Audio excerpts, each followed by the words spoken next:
नारे हमद। उसने तोमा से कहा कि तूने मुझे देखा है तो ईमान लाया है। मुबारक वो हैं जिन्होंने नहीं देखा तो भी ईमान लाए। आज हम अंजील मुकद्दस बामुताबिक मुकद्दस यूहन्ना उसका 12वां बाब और उसकी आयात 44 ता 46 पर ध्यान ज्ञान करेंगे। और आज हम खुदा को रूबरू देखना इसके बारे में सुनेंगे। यीशु ने बुलंद आवाज से कहा कि जो मुझ पर ईमान लाता है वो मुझ पर नहीं बल्कि उस पर ईमान लाता है जिसने मुझे भेजा है। और जो मुझे देखता है वो उसे देखता है जिसने मुझे भेजा है।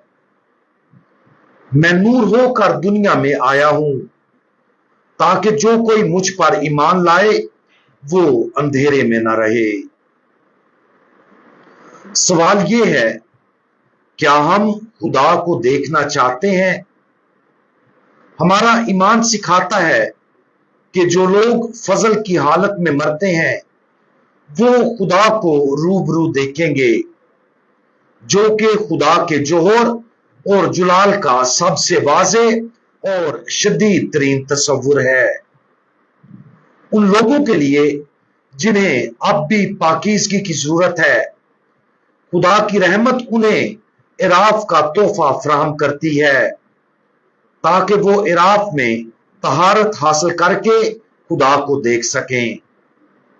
बहिश्त में सब खुदा को रूबरू देखेंगे और खुदा और तमाम मुकद्दसीन के साथ कामिल खुशी का तजर्बा करेंगे।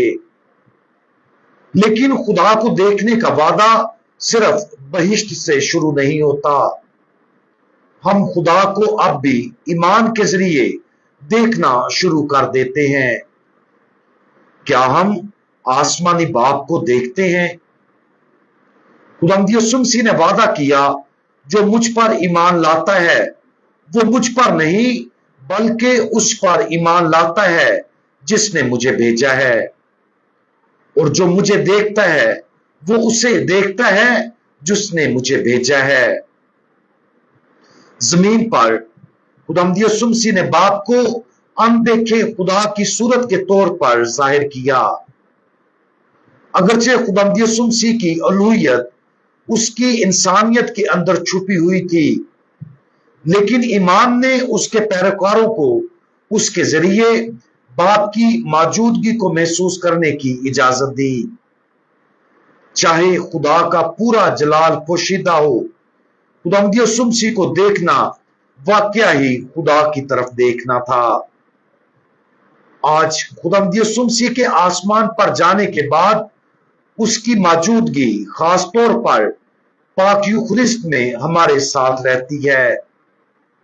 अगरचे हमारे हवास सिर्फ रोटी और मैं को समझते हैं, लेकिन ईमान जाहिर करता है कि हम खुदा को देख रहे हैं।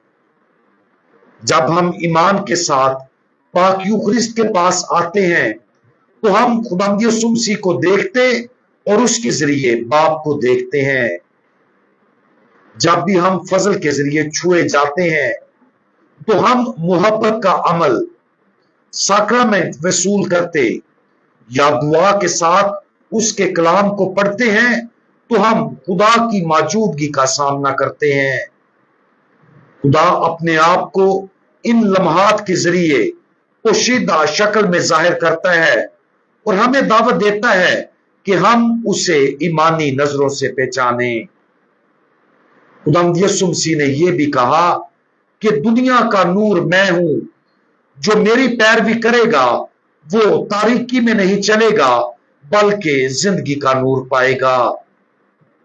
इस रोशनी को हम अपनी रूहों में एक अंदरूनी रोशनी के जरिए महसूस करते हैं, जो हमें हमारी जिंदगी में खुदा की मौजूदगी और अमल का यकीन दिलाती है।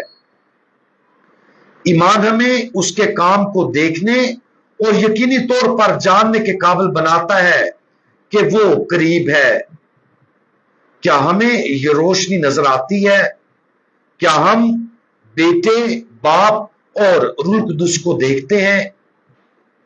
ईमान के बरक्स शक हमारी जिंदगियों में तारीकी लाता है। अगरचे शक एक आम इंसानी जद्दोजहद है, लेकिन खुदा हमें इससे आगे बढ़ने की दावत देता है। हम अपने जिस्मानी हवास से जो कुछ भी महसूस करते हैं, खुदा की तरफ से अता करदा मुस्तनद ईमान उससे ज्यादा गहरा यकीन अता करता है। आज खुदावंद यीशु मसीह के इस वादे पर गौर करें कि जब हम उसे देखते हैं तो हम बाप को भी देखते हैं। क्या हमारा रूहानी नुक्ता नजर वाज़ेह है? क्या हम रोजाना खुदा की मौजूदगी को महसूस करते हैं? अगर नहीं तो उसे दुआ, साक्रामेंटों और जिंदगी के फजल से भरे लम्हात में तलाश करें। जितनी ज्यादा हम खुदा को देखने की आदत बनाएंगे, उतना ही ज्यादा हम उसकी हजूरी से हम आहंग हो जाएंगे। ये आदत हमें उस जलाली दिन के लिए तैयार करती है जब हम उसे बहिश्त में अब्दी खुशी और मोहब्बत के साथ रूबरू देखेंगे। हम दुआ मांगें। हमारे हमेशा से मौजूद खुदावंद, अगरचे आप आसमान पर हैं, लेकिन फजल के जरिए आप हमेशा हमारे साथ हैं। आपकी हकीकी मौजूदगी हमें रोजाना छूती है। आपको देखने के लिए और आपके जरिए बाप को देखने में हमारी मदद करें। हमें ये रूहानी बसीरत अता फरमाएं ताकि हम इस जिंदगी में आपके साथ चल सकें और आइंदा जिंदगी में हमेशा आपकी कुर्बत का तजर्बा करें। खुदावंद यीशु मसीह, हमारा भरोसा आप पर है। आमीन।